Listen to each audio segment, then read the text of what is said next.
So, ngayon, explore natin yung ating bansa na Pilipinas at hihinto ako kung maraming mga basura sa daan o kaya naman maraming mga spaghetti wire. Let's go here. Okay. Oh, ang ganda dito sa San Jose City, Central Luzon. Oh, ganda dito So far, wala mga basura. Ang ganda, may mga bulaklak. Explore ulit tayo ng ibang lugar. Dito naman tayo.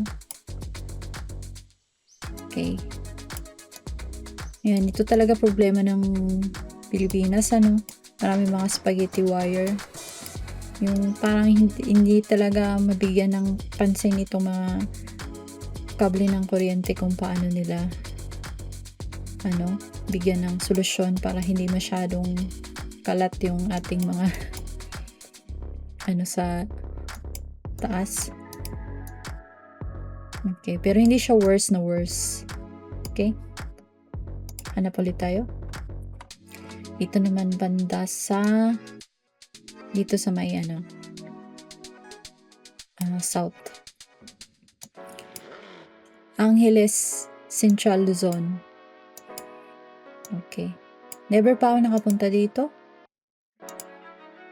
So far, okay naman. Walang mga basura. Okay. Explore ulit tayo. Tayo sa baba dito. Okay. May dito, gym. Yung mga bahay-bahay. Tayo dito kung may makita tayong basura. Okay. Parang local na local talaga siya. Okay. Ayun, it's ugly.